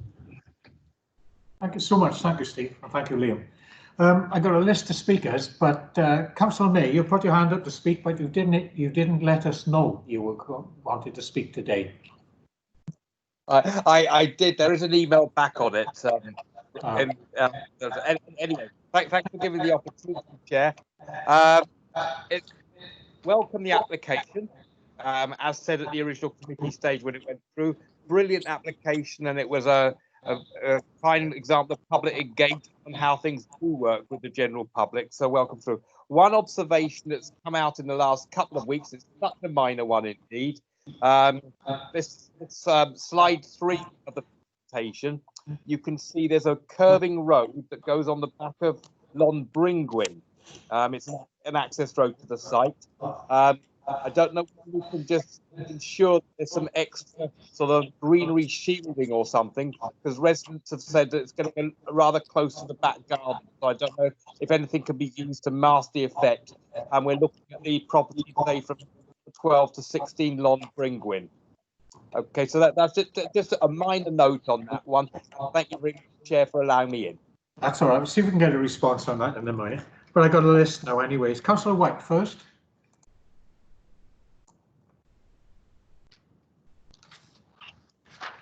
Councillor White. Oh, we come back. Councillor Anderson. We'll come back to Councillor White. Councillor Anderson. Yeah, thank you, Chair. Can we go back to slide number 7 to the officer, please? And it's only a little picky thing, but from the air, you can see it's a lovely site, and I've got no problem with it. But from the air, you can see the new buildings have got like a grey slate roof, and it's not seem to be blending with the ones to the far right, back of it. You know, they've all got a red tiled roof. Yeah, all right. But it's just a little point. But it's a. Yeah, sorry, go on. It's just that, you know, I was thinking, could it blend in with the background of that? You'll get a response to that in a minute. Thank you. Councillor Des Thomas. Okay. Thank you, Chair. Again, thanks for the very high quality presentation. I suppose only time will tell the accuracy of them. We've seen architects' impressions in the past that haven't lived up to the final item, but it will be interesting to see what what we end up with. You can probably anticipate my question. Lots of different colour facades. Yeah. What materials do they consist of? Yeah. Yeah. Okay. Yeah. Thank you, Councillor Mary Jones. Thank you, Chair. Mine refers to slide 9, but I also want to make the comment, if I can, about the 1912 building.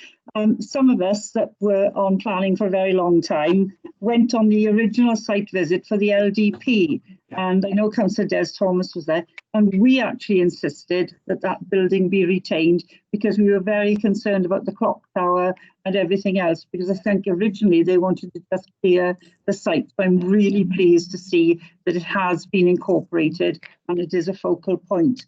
But I had the same point about the facades as Councillor Des Thomas, because the colours, they're all right when they're new, but once they start to get a bit dirty, they look absolutely horrendous, because I look out on some every day, unfortunately. But slide 9, when you showed the rear of those buildings, you mentioned the point about young families and affordable housing, but if you look at the rears, they seem to be able to come straight out onto this green area, but I'm very concerned about the car parking immediately behind, because there doesn't seem to be what I would call an adequate means of enclosure if young children are playing around there. I know you said about some kind of traffic management or calming, but it's so open, and if you are having young families, then I am really concerned that it's a little bit too open, and maybe there should be means of enclosures. Thank you, Chair. Okay, thank you. Councillor Black. Oh, sorry. Yeah, thank you, Chair. Personally, I'm not enamoured of the design here. It does look to me to be quite over-intensive and very well, not particularly attractive design. But that's obviously that's what we have in front of us. I just had a question really. In the introduction, there's reference to the section 106, which was on the outline application, and £140,000 towards the implementation of off-site highway improvements. Is there any reference in that 106 to a percentage of affordable housing? I know this is an application by Pobble, but I also know that housing associations do tend to do mixed development to cross-finance the various things. So I'm just concerned that we actually specify that a certain percentage of these houses need to be affordable and actually have that in the section 106. So I'm just wondering, have we done that in the outline permission, or is that somewhere in here which I've missed in the current application? It was mentioned, Councillor. Back to Councillor White. Yes, thank you, Chair. All right. Yeah. Yes, thank you, Chair. Question really in regards to on page 54, paragraph 6. It's the initial comments of the Heritage Placemaking Team. It's noted that the developer obviously previously flagged up issue with costs in regards to what design we're looking at, can we really have assurances really that that the developer can come back at a later date through this development, that they're saying that obviously they can't now fulfill what we've asked them to actually put in place with the need for the features of the development. So just something I would like to ask Steve is that we can insist with the developer that ask them to do that they will carry out and not come back at a later date saying that they can't achieve it because of costs. Thank you, Chair. Okay, thank you. Councillor Will Evans. Just 2 points, Steve. Originally, when we had the site visit to this location, it was mentioned that there would be a public right-of-way linking on to Penland Crescent. And there was some concern raised about public safety. It hasn't been mentioned in your outline of this report. Can you just comment on where we are with that public right-of-way? Is it still in existence? That's the first thing. And the second point, am I right in thinking that this is a private development and that any future maintenance of green areas, etc., will be down to the landlord, who is the housing association? So it won't be responsibility of the council to maintain green areas within the site. Those 2 points. Okay, thank you. Jonathan, you wanted to come in? Thank you, Chair. I was just going to confirm Councillor Black's question that the Section 106 agreement contained a minimum 20% affordable housing, and that's been signed by the developers. Thank you. Yeah, we did hear that. Thank you. A few things to come back on before we, unless anyone else wishes to speak, a few things to come back on from Liam or Steve, and then maybe we can move to a vote. Did you want to respond to any of those, Liam and Steve? Okay. Liam, shall I respond first on placemaking? Yeah, go ahead. Yeah. Yes, Steve, if you respond on your points and then I can. Okay, obviously this is a bit different to sort of the usual thing in a council chamber where we can sort it out between us. This is going to be sort of a bit of a test for us now. I think Councillor May, you mentioned about the kind of impact on the properties on, is it Lon Bringwyn to the west there? What I would observe for that is that there is retained vegetation along that boundary on the west side. I don't know if someone can put the plan up quickly. And the properties that do, the proposed properties that do back onto that boundary are considered to meet the acceptable distances in terms of privacy for those. It's that west side running down the side there. So that assessment, yeah, there we go. Someone's highlighting. So that relationship there has been assessed with that retained vegetation and the separation distance, and is found to be acceptable in terms of overlooking, overbearing, overshadowing. So that's been considered and has been considered to be acceptable. Councillor Anderson, you asked about roof covering. I think is shown in CGI view 7. I think what I would observe there maybe perhaps in some. Well, yeah, you've got the kind of the existing, again, it's that sort of lumbering gwyn type area, which does have those kind of orangey red concrete tiles, clay tiles.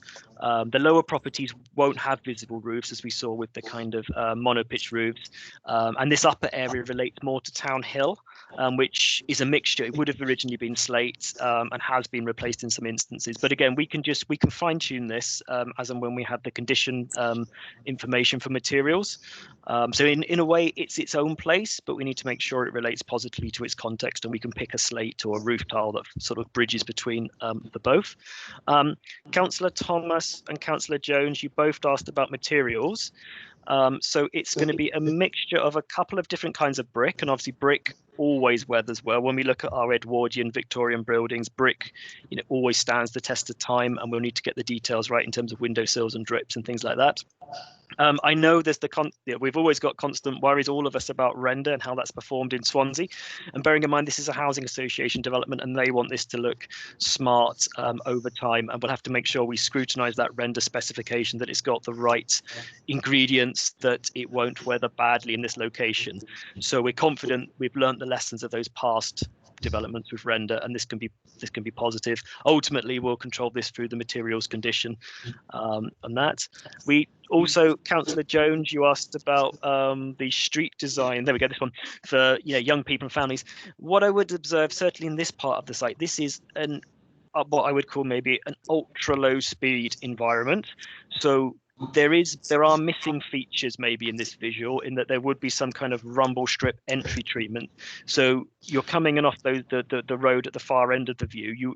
This will be sub 10 miles an hour. You'll be crawling through here in a car, and the only reason you would be driving into here is if you lived here and you knew the kind of arrangements, or maybe you were visiting. But then if you're new to a place like this, you drive even slower because you're unsure. So there would need to be what's called a safe area for pedestrians, which could be on the left hand side, so people stepping out of those entrances wouldn't step straight out into the road in cars. So there's some detail to be added in terms of safety, but this is the right kind of approach. It's not quite a home zone, as maybe the term that some councillors may have heard before, but it's this kind of shared environment. And it's almost cars are here with permission rather than people have to stay out the way of the cars, if that makes sense. And it's part of the redressing of the balance that we maybe need to see on more of our sites. The cars enter with caution to these areas. And we talked, Councillor White, you asked about the costs, which was the comments you were referring to there on page 54, were the initial comments of the placemaking heritage team when all the gables have been stripped off for cost reasons. And what we've asked to do is, because originally, if you remember the scheme when we showed these visuals to you at outline stage, they had very complicated projecting gables, which were adding unnecessary floor space and adding significant additional cost for all the junctions, the lead work, all that sort of. With complexity comes cost. But because these gables aren't now increasing the floor area, they're the same size house footprints, the plans, and they're coming off the wall plates, they're just going up into the roofs. This is an acceptable level of articulation, and we've been through this with a fine-tooth comb with the architects and the housing associations. So we're confident this is deliverable and it won't be watered down. And Councillor Evans, I think you asked a question about the public right of way, which from memory, maybe Liam can help me here, was in the. Do you want me to cover this? That was in the outline application, wasn't it?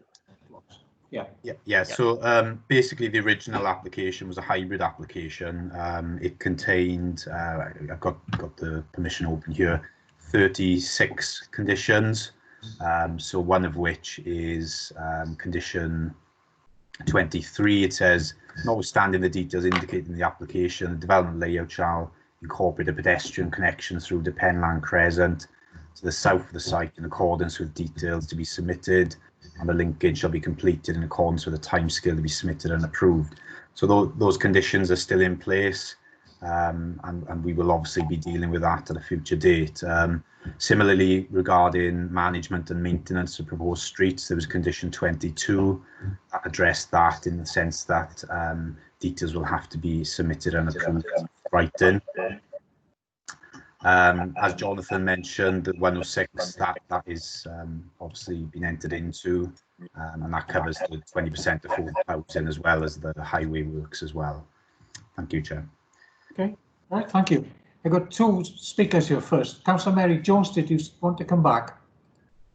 Yes, please. It's still the same view I'm concerned about, and I don't quite share Steve's optimism that it's going to be a slow speed, but let's hope it is. But the other thing is, it's extremely pristine, obviously, on the slide, but I have concerns, and I might have missed it in the report, about where are they storing their refuse or rubbish bins and things, and also washing lines and all the paraphernalia that comes with new houses and young families, because it looks absolutely wonderful, it does, but the practicalities of it, I'm still a little bit unsure about it, and I would like some reassurance that it's going to be lived in, but I don't want it to become a tip, basically. Councillor Linda Tyler-Lloyd.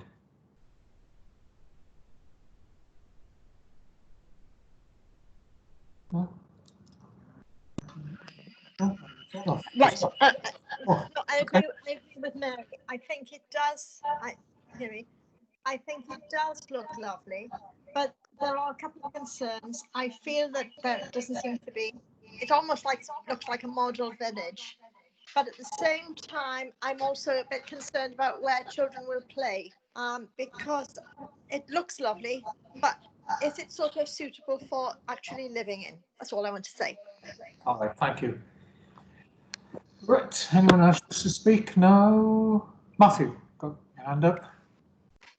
Yeah, just one quick point on the roads, Councillor Jones. There's a bit of a hierarchy of streets going on here. The main roads through the development, the adoptable roads, have got footways to separate the property boundary from the carriageway. The slower speed roads that Steve was talking about are more of a kind of almost like a private drive arrangement, where we really squeeze down on the radii to turn into them, so you can't get into them at speed, and then that keeps the speed down through that. It's a completely different type of area. But the main roads through the development do have footways. Okay. Did any? No, see that hands up. Yeah, it's Linda's. Okay. Liam or Steve, did you want to come back with anything there? Or? There was reference to waste and how that's going to be managed. Well, again, there's a condition on the original planning permission which will require a waste and management scheme to be submitted and approved. So that will be forthcoming in the future as well. Okay, and sorry, Chair, if I could just add that's if we could go to the next level of architectural detail, which we haven't unfortunately got for the plans today, that the kind of entrance areas allow for the bin storage in accordance with the council's requirements. So that's integrated to the architecture. It's a housing association scheme. They know these requirements, and they will have, you know, each private amenity area will have sufficient space for drying clothes. If we could go just quickly, just wrapping up to visual. If we go to slide 3 as well, please. I was just going to point out on slide 3 that does show this safe pedestrian area that Matt was referring to. There you go. And if you look at the top plateau, which is where the image was shown, that shows the footpath running alongside. So that wasn't shown on the visuals, because yes, those visuals, they are really fantastic to look at the massing, but obviously it doesn't show some of sort of the nuances of day-to-day life. And in terms of where children will play, well, the whole idea of developments now is not to say where children must play, is that it's a safe environment for them to play, often, you know, with parental or carer supervision. Anywhere in this development. There's lots of communal open space. You've got that central courtyard in the north there, which could be good for younger children. And as you get down to that expansive meadow area to the south, that's for the residents of this development and wider residents, because that space has been used for many, many generations by the wider community anyway.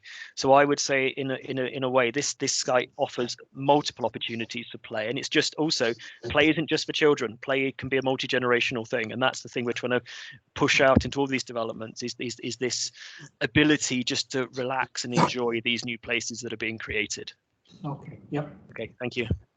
Oh, that's fair. Thank you very much, both. Right, unless anyone else has any wish to speak, we can move on to the vote, which you'll see on page 61 is one of approval. So again, we will call out the list. Yeah. So Anderson.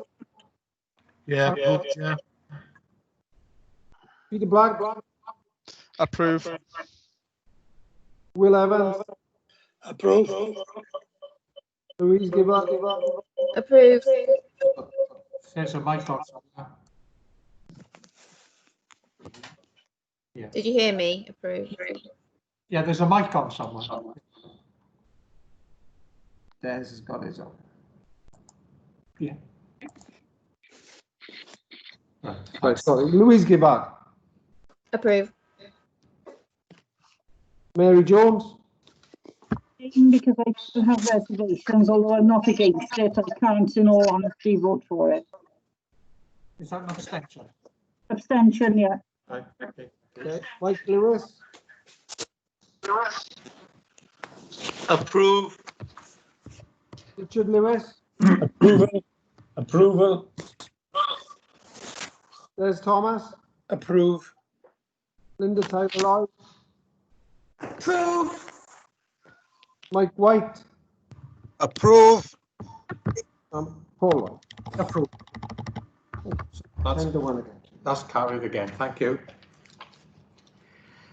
Right, so the next item was withdrawn, so we move on to item 5, is Upper Bank, and that's yours, Andrew, I guess. It is, thank you, Chair. This is an application, it's a Section 73 application at Upper Bank.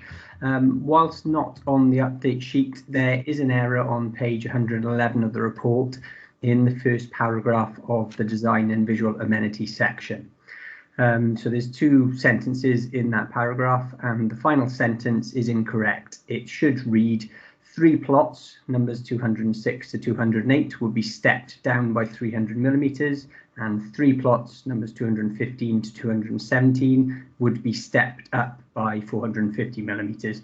So it'll become more apparent when I show you the plans later on. Ian, if you can just click through to the first plan, please.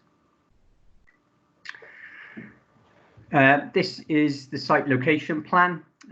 So, as I said, the application is being reported to Planning Committee as the site exceeds 2 hectares. It's a Section 73 application just seeking to vary the plan's condition to a site approved at committee in March 2020 for 107 dwellings. So the one with the red continuous line is the application site, and the hatched line is the adjacent site, which has permission for 149 dwellings. So if you can just click onto the next slide, please, Ian. This slide just shows the approved layout as per the previous permission and the rows of properties to be amended. So you can see in the centre there is a blue hashed area. That indicates 12 properties, and basically it is the 5 properties on the left of the row and 5 properties on the right, which are subject to the change. And if you can click onto the next slide, please, Ian, this will show more clearly what the application is about. Under the approved plans, both these blocks were to be level with each other. What the applicant is proposing is blocks 206 to 210, which are on the top. The 3 right-hand properties on the top one will be reduced by 300 mil, so there'll be a step between the 2 sets of the block. And on the other end of this terrace or this row, the 3 properties will be stepped up by 450 millimetres, so less than half a metre. We've had no neighbour objections to the proposal, and highways have no objections. So visually, it's a modest change that's not overly significant and would reflect what's happening on the opposite side of the street. And there's considered to be no impact on residential amenity. Just for clarity, the conditions are as per the original permission, save for condition 1, which would be updated to reflect these plans. And no new section 106 is required, as the original agreement ensures it's tied to subsequent section 73 applications such as this. So the recommendation is for approval subject to conditions. Thank you, Chair. Yeah, thank you. Just to be sure, could everyone see these plans? Yeah. Yes. Okay. Right. Does everyone wish to speak? I've got Des Thomas, Councillor Des Thomas. Thank you, Chair. Every time I see the applications for this site, I feel that it's over intensification. They're so close together, but I think we've asked the question previously, and officers are happy. But even this one, again, it still raises concerns in myself. If you look at the front doors there, they're adjacent to each other. I wouldn't have thought that was good for privacy and so on. Can I ask again whether officers are content with this sort of development? Okay. Anyone else wish to speak? No. No. Okay. Did you want to respond to that, Andrew? Yes, certainly. As I said, I do understand the concerns of Councillor Thomas. Obviously, all we are considering as part of this application is the step change in levels of the houses. So even if members are of the opinion that this isn't acceptable, the previous permission is still extant and still in the process of being implemented. In this case, as I said, for example, in all honesty, with the front doors close to each other, it does promote good neighbourliness. As I said, it's not necessarily, as I said, in the public domain. It is typical of terrace properties throughout Swansea. So we don't necessarily have an issue with it. Do understand the comments about the density, and that is something that we can look to provide going forward on other applications. You've got a clear indication of what the density is on sites. But as I said, in this application, it is just the step change, which we don't think is significant in visual terms across the site. Okay. Thank you, Chair. Yeah, thank you. Right, unless anyone else has got their hand up to speak? No. Can we again move to the vote then, please? Cyril Anderson, Move, Chair. left. Yeah, Will vote Evans, first then. Approve. Louise Gibbard, Approve. Mary Jones, Approve. Mike Lewis, Approve. Richard Lewis, Approval. Des Thomas, Abstain. Linda Tyler Lloyd,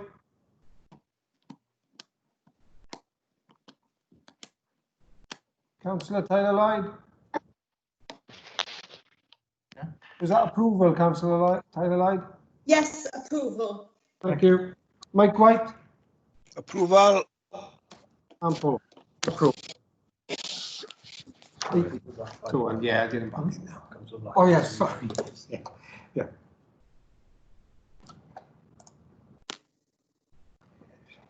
Right, we're back. Come back in. Yeah, he's back. You okay? Yeah. Back. Councillor Black, you there? Yeah, I'm here. Thanks. Thank you. Right, thank you. And then we move on to item 6, is the Hillside development in Oxford Street, page 128. Thank you. And who is this? Liam and Steve? Yeah, thank you, Chair. I'll just briefly introduce the item. Cheers. Members will recall this planning application recently approved for the Hillside development. It was back in February this year, subject to a Section 106 agreement. Prior to completion of the agreement, the applicants have submitted some amended plans for the scheme. The matter is therefore reported back to you for agreement of the amended details. In essence, it's understood the design team is needed to reconsider the project viability. They've looked at creation of an additional 6 residential units, amended mix within the building, and some other changes as detailed in your report. So overall, the internal floor to ceiling height has changed, and overall height of the building has changed in the region of 1.6 metres. So the planning considerations remain the same as they did previously. I'll hand you over to Steve now to show you some visuals and run you through the precise nature of the changes. Thank you. Thanks. Okay. Okay. Thank you, Chair. Yes. So I think it's always helpful to remember that while planning's a really important process that acts as like a kind of gateway to further delivery discussions, and obviously when things go through planning they don't have construction drawings, and then once the contractor gets involved and then every inch of a development is scrutinized, things get refined, things get clarified for buildability, and that's where we are with this project. Is actually the structure's been confirmed and the housing associations worked out actually a few more units are beneficial. So that's an interesting insight into how these processes work. So if we could go to slide 2. So obviously this is a really, really exciting scheme. It's in a tall building zone for the city centre, and this is the scheme that's the approved of recommendation, a 12-storey building with all this extensive on-building greening. It's branded as biophilic living. So the kind of idea, do you remember we talked about it before, about how the residents would help to tend the gardens, there'd be greenhouses and all sorts of really, really innovative features that demonstrates Swansea's commitment to green infrastructure. So this is what was approved. There's no watering down of that concept, which is really, really important. So the next visual is the change, and you can barely see it, bearing in mind this is a bird's eye view. So as Liam explained, it was approved at 12 stories, it's gone up to 13 stories, but it's only increased in height by 1.6 metres because the floor-to-floor heights have been reduced by 20 centimetres each floor. So it's a negligible increase in height, and once again we've got a really good quality application and good quality visuals that really help us understand and communicate this. If we go to slide 4 and 5. Slides 4 and 5 is a cut section through the building.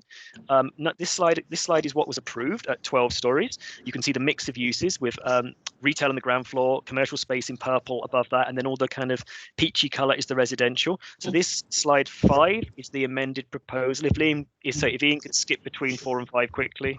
There you go. So it's a marginal increase in height, maintaining the mix of uses, maintaining the massing. Basically, it's the same building. It's got a tiny bit taller. If we could go to visual 6, please. Visual 6, there's been a bit of replanning at level 6th floor, sorry, just to get some slightly bigger flats in, because there was a mixture of 1 and 2 beds, to get more 2-bed flats in, but also to reconfigure. You see on the left is as approved, which had a more formal garden terrace for residents. On the right is amended more to have almost like raised bed allotments. So it's more spaces that the residents can take ownership of and tend. But fundamentally the same stepping, the same terracing, the same greening. 7 and 8, please. So this is the elevation to the west, which has the tower going down into the yard area. So this is a bit like you're looking, if you remember last planning committee presentation, we presented 7172 Kingsway, the digital village, the kind of the office hub for co-working that the council was promoting as part of the city deal. This is the view of the development from that building. So this is as approved. If we can skip to the next one. This is the amended. So same concept, same architecture, inset top floor, indented balconies, lots of greening, marginal increase in change in height. So basically, it's the same building, minor change to the height. Next slide, please.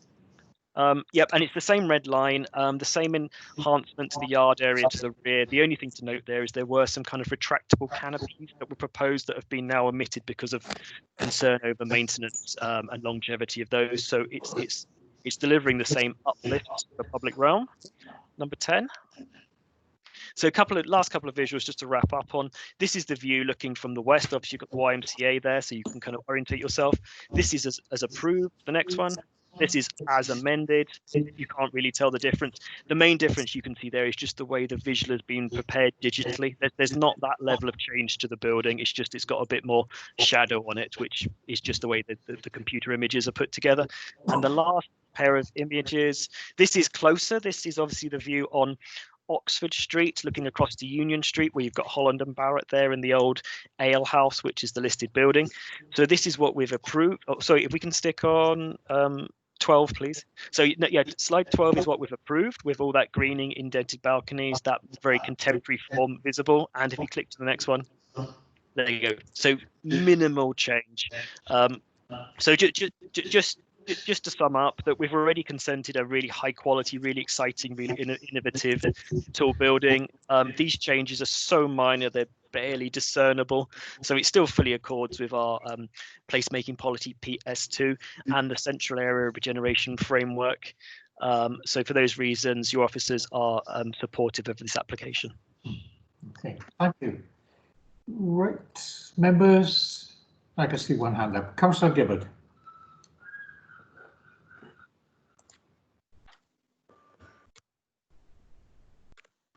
Councillor Gibbard. Is that on now? Sorry, it kept going on and off, on and off. Thank you very much. I was quite enthusiastic about this application the first time round. It still looks fantastic. I think the proposed changes are great. I just wanted to ask if, in the light of the motion we passed as a council last week, we can encourage the developers not to call it Picton Yard anymore if we've got any leverage there. Thank you. That's why it's referred to as a Hillside development. Yeah, Councillor White. Yes, thank you, Chair. 2 points, if I could. Page 145, in regards to the waste management provisions. Clearly, it's set out that they only was recommending 4 containers. But because of the size of the development, and most of it being on the top levels for housing, have these issues now been thrashed out with the waste management section? Because the issue I was concerned is obviously that potential fire risk and health hazard, and also on page 153, in regards to the putting in place a person for traffic management control. Can we make sure that this is all signed up and in place? Because I think we need to learn the lessons from what happened to the Liberty Stadium. And I know my colleagues, obviously, in the adjoining wards, Bournemouth and Cumbria, if there was a travel plan coordinate put in place, we wouldn't be facing the issues that we currently face when there's home fixtures at Liberty Stadium due to inconsiderate parking and that. Just those 2 points, if they can be addressed, please. Okay, yep, thank you. Councillor Evans. Councillor Lewis. Oh, all right, Councillor Lewis then. Chairman, just a question. Obviously, this is a new build. Has it got what it has for firefighting? Has it got the firefighting? Has it been cleared with the South and Mid and West Wales Fire Authority? Because all new buildings now have got to have firefighting right through the building. Yeah, correct. We come back to that now. And okay, anyone else? Sprinklers, you're trying to think of, Richard? Sprinklers, yeah, that's a legal requirement. Sprinklers, yeah.